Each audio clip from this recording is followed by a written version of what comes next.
नमस्कार दोस्तों। हम सौभाग्यशाली हैं कि हम आज इतिहास के ऐसे नायक को याद कर रहे हैं जिसके कारण हमारा सनातन धर्म आज इस स्थिति में है। वे उन महान नायकों में से एक थे कि अगर वो नहीं होते तो संभवतः जिस तरह से अफगानिस्तान, पाकिस्तान और बहुत बड़ी भूमि सनातन धर्मियों से रिक्त हो गई, संभवतः आज का पंजाब और उत्तर भारत भी उसी परिस्थिति में होता। जी हाँ, हम बात कर रहे हैं अमर बलिदानी सर्वसदानी गुरु गोविंद सिंह की। गुरु परंपरा में 10वें और अंतिम गुरु सिखों के और सनातन धर्म के लोगों के गुरु गोविंद सिंह जी ने अन्याय, अत्याचार, पापों को समाप्त करने के लिए और धर्म की रक्षा के लिए मुगलों से 14 युद्ध लड़े। धर्म की रक्षा के लिए समस्त परिवार का बलिदान किया, जिसके लिए उन्हें सर्वसदानी यानी पूरे परिवार को दान करने वाला भी कहा जाता है। इसके अतिरिक्त जन साधारण में वे दशमेश आदि नामों से भी जाने जाते हैं।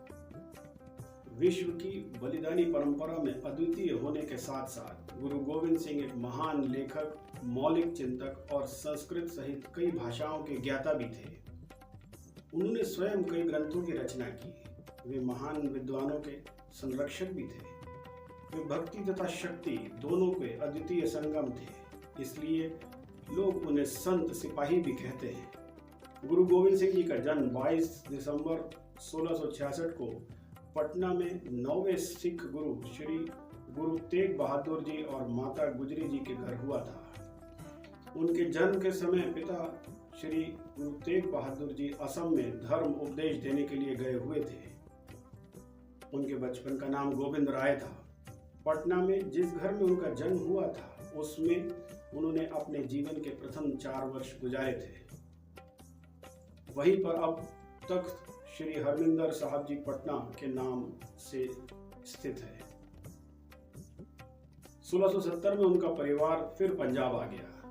मार्च 1672 में उनका परिवार हिमालय के शिवालिक पहाड़ियों में स्थित चट नानकी नामक स्थान पर आ गया। चट नानकी ही आजकल आनंदपुर साहिब कहलाता है। यही इनकी शिक्षा आरंभ हुई। उन्होंने फारसी, संस्कृत की शिक्षा ली और एक योद्धा बनने के लिए सैन्य कौशल सीखा। श्री गोविंद सिंह जी शांति, क्षमा, सहनशीलता की प्रतिमूर्ति थे। कश्मीरी पंडितों का जबरन धर्म परिवर्तन करने के लिए जब मुसलमान युद्ध करने लगे तो उनके विरुद्ध फरियाद लेकर कुछ कश्मीरी पंडित गुरु तेग बहादुर जी के दरबार में आए।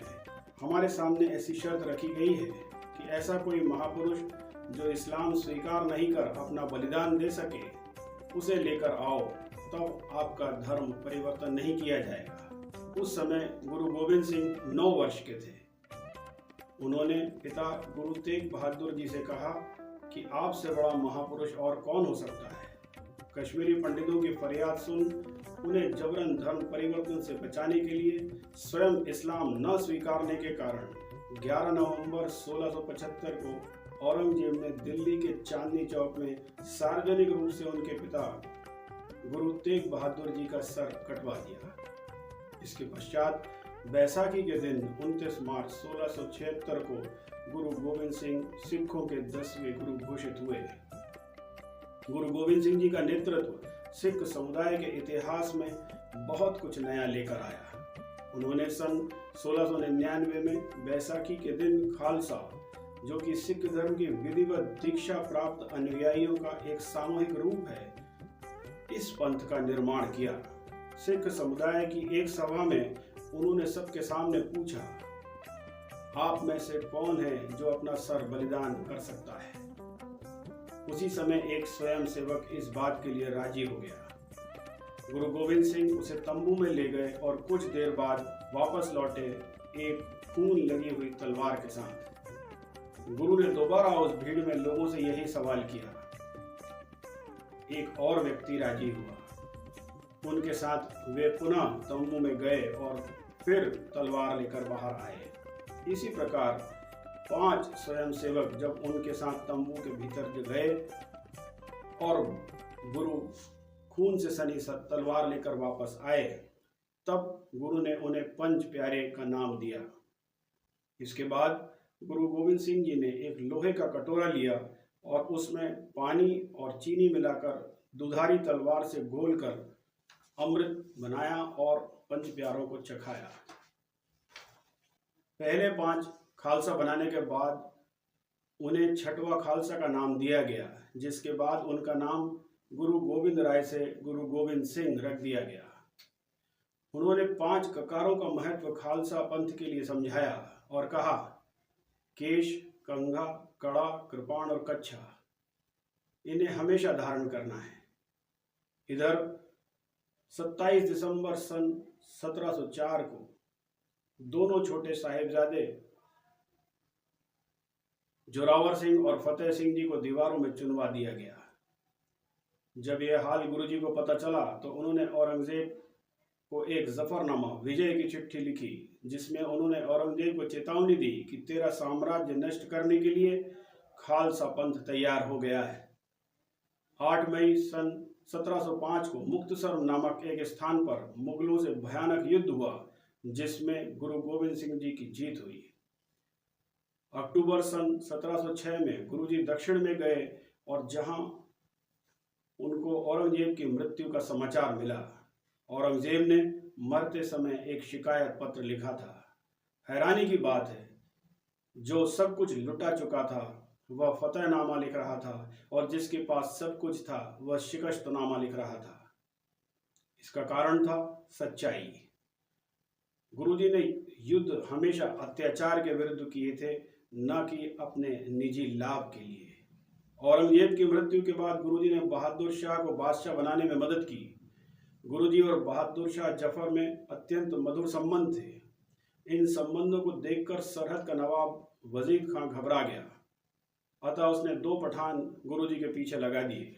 इन पठानों ने गुरुजी पर धोखे से वार किए, जिससे 7 अक्टूबर 1708 में गुरुजी नांदेड़ साहिब में दिव्य ज्योति में लीन हो गए।